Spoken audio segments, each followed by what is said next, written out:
आपल्या सगळ्यांचा मराठी हॉटस्पॉट. जाणार सकळ आयुष्य खातो काळ सावधान. आयुष्य खातो काळ, एक काम करा, सावधान. सावधान हा शब्द फार महत्वाचा आहे. सावधान, पुलावरून पाणी चाललंय, बोर्ड लावा लागतो. सावधान, पुलावरून पाणी चाललंय, गाडी जात नाही. जर तुम्ही गाडी घातलीच बिगर तिकटी, नाही तिकीट आलं तरी जाल. म्हणून सावधान. सावधान हा शब्द ज्या ज्या ठिकाणी धोक्याची घंटा आहे, ज्या ज्या ठिकाणी धोका आहे, तिथं सावधान हा शब्द लिहिलेला असतो. सावधान, रोडचं काम चालू आहे, गाडी जात नाही. हुशार माणसं असतात, काही काही डोकेबाज असतात, ते काय करतात, जो बोर्ड आहे सावधानतेचा, बोर्ड उचलतात, बाजूला ठेवतात, गाडी घालतात, 2-4 किलोमीटर जातात, परत मागे येतात, पुढे गाडी जात नाही. पण सावधान या शब्दाला जास्त गांभीर्याने घेत नाही. म्हणून सावधान. परत एकदा सांगून जाईल, सावधान हा शब्द प्रत्येक जीवाच्या एकदा तरी कानावर पडतो. फक्त पुढं पुढं सरकून घ्या, तुम्ही हालचाल करू नका. पुढे या, थोडं पुढे या, जागा आहे. सावध राहा. सावधान, प्रत्येक जीवाच्या एकदा तरी हा शब्द कानावर पडतो, त्यावेळेस माणसं सावध होत नाही. ही शोकांतिका आहे. सावधान, शुभ मंगल, सावधान सावधान. रामदास स्वामी यांच्या कानावरती लग्नामध्ये पहिलं मंगलाष्टक झालं आणि ब्राह्मण देवता म्हणून गेले, सावधान. रामदास स्वामींनी लग्न सोडलं, सावधान हा शब्द घेतला, पळ काढला. म्हणून सावधान या शब्दाला गांभीर्याने घेतलं पाहिजे. आयुष्य खातो काळ सावधान. मग काय करायचंय? सावधान व्हायचं. मग काय करायचंय? ज्याच्यासाठी हा नरदेह दिलाय तो परमार्थ करायचा आहे. तो संत संगतीमध्ये घडणार आहे. संत समागमी धरावी आवडी, करावी तातडी परमार्थाची. आवडीने संगत करावी, आवडीचीच संगत करावी. हा, आवडीने निवडून संगत करावी. संगतीच्या जीवनावर होणारे परिणाम चांगलेही असतात आणि वाईटही असतात. विठ्ठल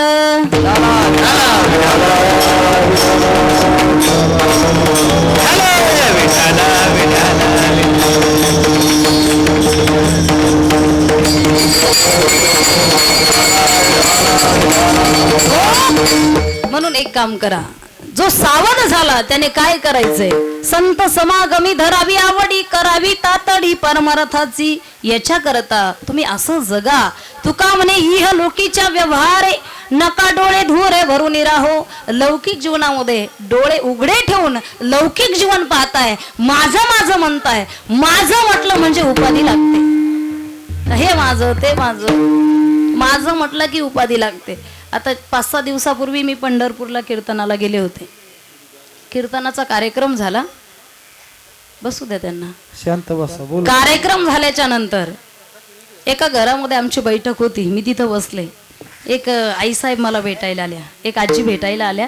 सिद्धांत महत्वाचा आहे, अनुभव नाही. भेटायला आल्याच्या नंतर त्यांनी मला विचारलं, आता त्यांना काही संप्रदायातलं माहीत नव्हतं. त्यांनी मला विचारलं, कोणतं गाव? म्हटलं आळंदी. माळ दिसते गळ्यामध्ये? म्हटलं हो, वरच टाकलेली असते. हो, इतक्या लवकर? माझा 7 वर्षाचा मुलगा आहे, तोही माझ्या बरोबर होता. यालाही माळ घातली का? म्हटलं हो, जन्म झाला की माळ. हे आमच्या कुटुंबाला एक प्रकारची वरदान आहे. अरे बघ, इतक्या लवकर माळ? म्हटलं हो. म्हटलं मग तुम्ही कुठं राहता आजीबाई? मी विचारलं. म्हटलं त्यांना वाटायला नको की ताई बोलत नाही, गर्विष्ठ आहे वगैरे, नाही का? कधी कधी वाटतं आपण मौन पाळलं की लोक म्हणतात गर्विष्ठ आहे, बोलायला लागलं की म्हणतात बडबडे. त्याच्यामुळं मग मधला मार्ग निवडला. म्हटलं 2-3 वाक्य बोललेलं बरं. म्हटलं तुम्ही कुठं राहता, तुमचं घर कुठे आहे? तर त्यावेळेस त्यांनी वर्णन करायला सुरुवात केली. वर्णन फार महत्वाचं आहे. तुम्ही जेव्हा रोड गावामध्ये येत असताना रोड पास केला ना, त्यावेळेस ते दोन्ही बाजूचे जे बंगले आहेत ते माझे आहेत, ते माझे आहेत.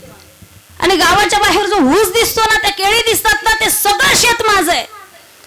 हे माझं आहे, ते माझं आहे. 15 मिनिटं वर्णन करून झालं. पण मी म्हटलं तुम्ही नेमकं आता कुठं राहताय? तिथं ते पत्राचं शेड आहे ना,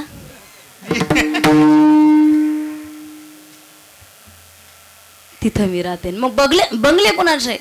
ते माझ्या मुलांचे आहेत. म्हटलं तुम्ही माझं माझं म्हणून जी उपाधी लावून घेतली, आमच्या माळीवर ज्यांची शंका आहे, विचारताय तुम्ही आम्हाला लहानपणापासून घातली का, आत्ता घातली का, कधी घातली का? माझी मुलीसारखी तुम्हाला एक विनंती आहे, इथून पुढं तरी, आता तरी पुढे नका करू नाश आयुष्याचा, आता तरी जागा. म्हणून तुका म्हणे इह लोकीच्या व्यवहारे नका डोळे धुरे भरून राहो विठाला विठाला.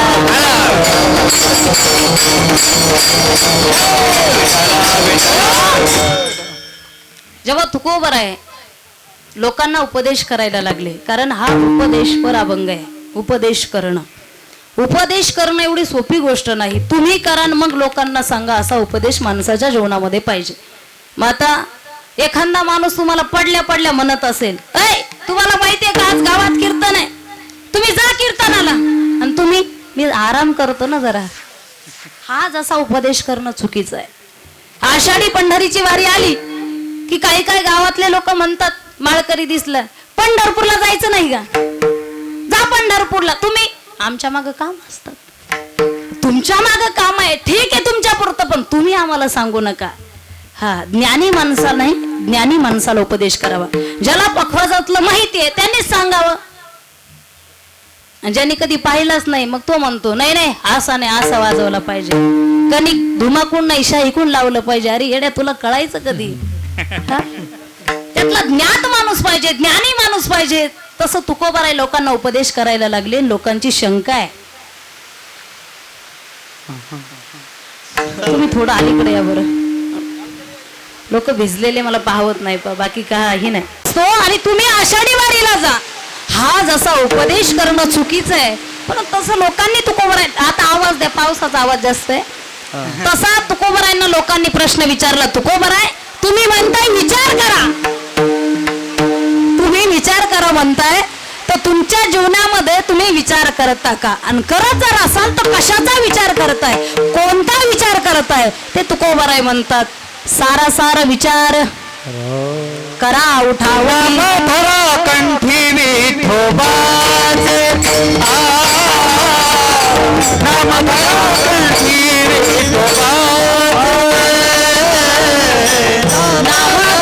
कंठी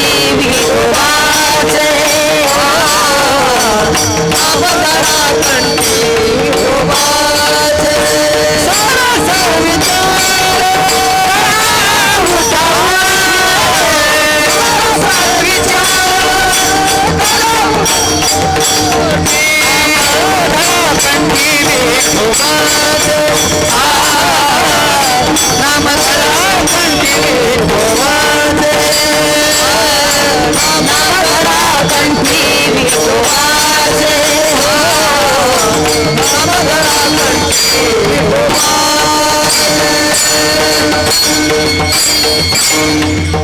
लोकांनी जेव्हा विचारलं तुकाराम महाराजांना, ऐका की महाराज तुम्ही म्हणताय विचार करा, आम्हाला सांगताय तर तुमच्या जीवनामध्ये तुम्ही विचार करता का? करत असाल तर कोणता विचार? तेव्हा तुकोबाराय म्हणतात, सार सार विचार करा उठा उठी, नाम धरा कंठी विठोबाचे. आसारातून सार बाजूला काढा, जसं ताकातून आपण लोणी बाजूला काढतो, अज्ञानातून ज्ञान बाजूला होतं, तसं तुम्ही आसारातून सार असा विचार करा. असा गप बसा, शांत बसा थोडा. आमचं आडनाव आंधळे, त्यात हा पाऊस, त्यात बडबड. राहू दे बकवाजे मला. तुकोबाराय म्हणतात, मी सुद्धा त्या भगवंताचं नामचिंतन करतो. नामचिंतन तुकोबाराय असं करतात, तसं आपल्याला जमेल न जमेल सांगता येत नाही. तुकोबारायचं नामचिंतन असं आहे, रात्र न कळे दिवस न कळे, अंगी खेळे दैवत आहे, दिन रजनी हाची धंदा, गोविंदाचे पवाडे हो, गोविंदाचे पवाडे, असं नामचिंतन तुकोबाराय करतात. राहू द्या राहू द्या.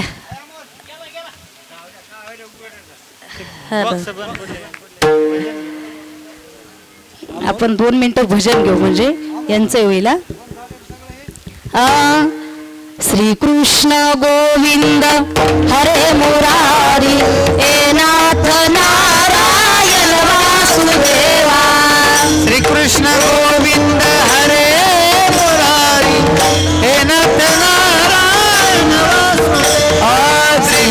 कृष्ण गोविंद हरे मुरारी हे नाथ नारायण वासुदेवा कृष्ण गोविंद हरे मुरारी हे नाथ नारायण वासुदेवा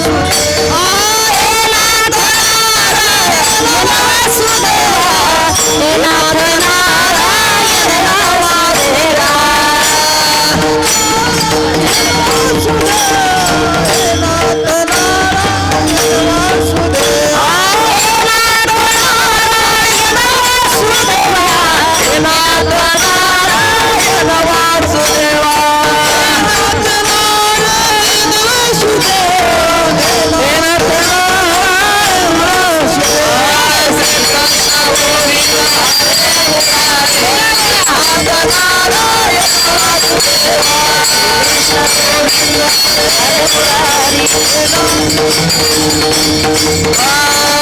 कृष्ण गोविंद हरे मुरारी हे नाथ नारायण वासुदेवा कृष्ण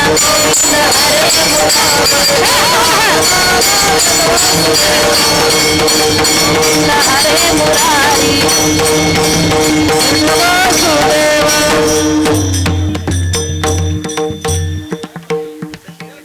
उघडणार आहे पाऊस उघडलाय बऱ्यापैकी. हॅलो तुकोबराय असं भजन करत होते. तुकोबरायचं भजन रात्र न कळे दिवस न कळे अंगी खेळे दैवत हे. जिथं बसावं तिथं भजन करावं असा तुकोबरायचा परमार्थ होता. कधी भंडाऱ्या डोंगरावरती जावं, कधी घोराडेश्वर डोंगरावरती जावं, कधी भामचंद्र डोंगरावरती जावं. विचार केला नाही पाठीमागचं काय होईल. जसं माणसं कीर्तनाला येताना सुद्धा विचार करतात की चला 2 तास तिकडं जायचंय, पाठीमागचं सगळं व्यवस्थित करून जाऊ, असं आपण विचार करून घराबाहेर पडतो. पण तुकोबरायचं तसं नव्हतं. बायको अन्नान्न करता मेली तरी तुकोबराय म्हणतात बरे झाले देवा निघाले दिवाळे. आता असं म्हणणारे तुकोबराय आपल्याला भेटणार नाही. आता पहिली गेली तर बरे झाले देवा, दुसरीच्या तयारीला लागा. असा जीवनामध्ये तुकोबरायच्या परमार्थ रात्रंदिवस भजन करावं. एकदा काय झालं, तुकोबराय अरविंद महाराज लक्ष द्या आता. तुकाराम महाराज एकदा सोंचाला बाहेर गेले, बहिर दिशेला गेले. आणि बहिर दिशेला गेल्याच्या ना आता पूर्वी कसे 12,000 रुपये भेटत नव्हते, आता भेटतात. त्यामुळे माणसं बाहेर जात नाही. पण काही काही एवढे हुशार आहे गेल्याशिवाय राहत नाही. तुकोबराय बहिर दिशेला गेले, सोंचाला बाहेर बसलेले आहेत. आणि तिथं बसून सुद्धा भगवंताचं नामचिंतन चालू आहे. नामचिंतन चालू असताना समोरून एक शास्त्री बुवा चालला होता.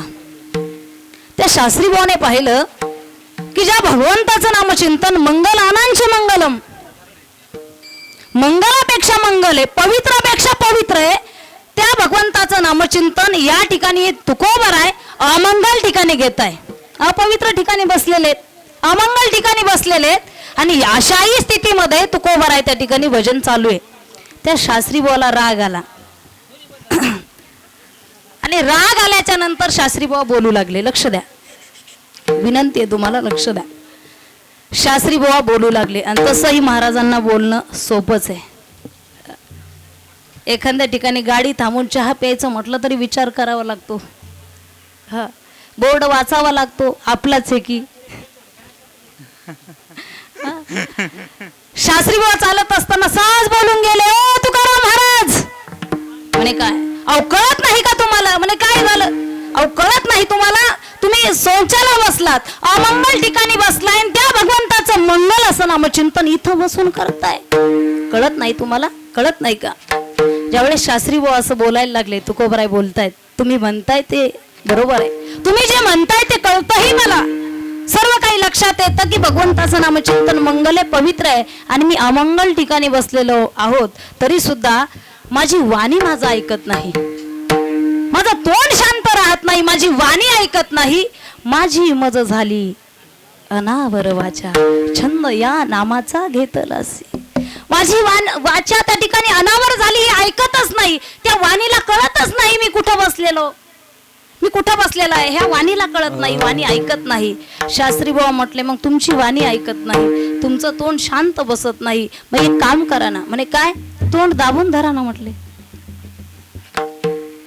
चांगल्या बैठकीमध्ये जर एखादा विनाकारण बडबड करणारा येऊन बसला, अनंत वाशाळ बरळ ती बरळ तया कैसा गोपाळ पावे हरी, विनाकारण बडबड करणारा जर शहाण्या माणसात येऊन बसला आणि तो जर गप राहत नसेल, बोलतच असेल, तसंही विनाकारण बोलत असेल, तर शहाणे माणसं म्हणतात एकतर त्याला उठून द्या, नाहीतर त्याचं विनाकारण बडबड करणाऱ्यासाठी तोंड बंद करणे हा एक उत्तम पर्याय. आई वडील घरामध्ये असताना जर 2-3 पाहुणे, चांगले स्टँडर्ड पाहुणे घरामध्ये आले, तर त्या घरातलं बाळ रांगत रांगत बाहेर येते 1-2 वर्षाचं, बोलायला लागतं. तुम्हाला माहिती आहे, माझ्या मम्मी पप्पाचे भांडण होतात. पप्पाने जर शिवी दिली की मम्मी लाटणं घेऊनच मारते. तेवढ्या गडबडीत बाप तोंड दाबतो. पहा, तोंड दाबणं हा एक उत्तम पर्याय आहे.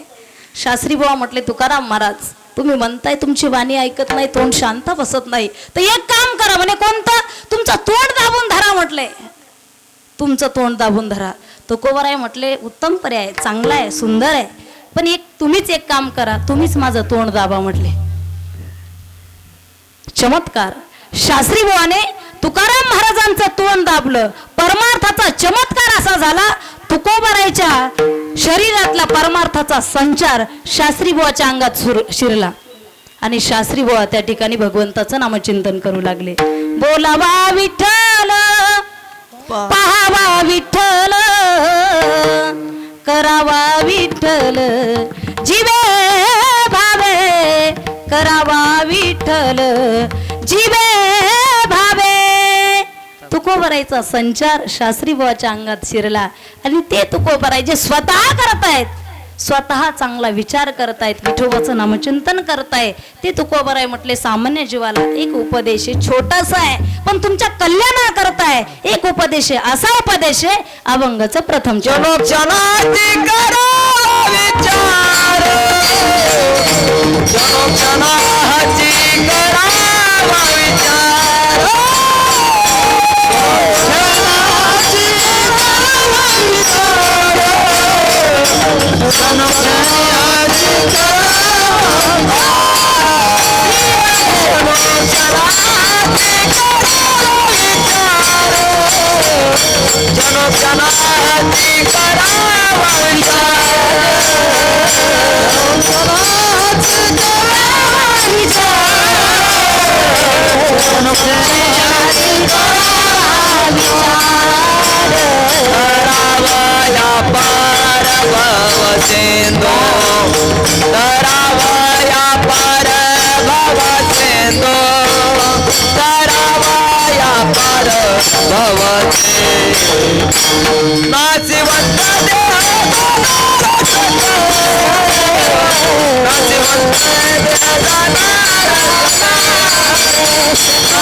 क्षणोक्षणाची करावा विचार.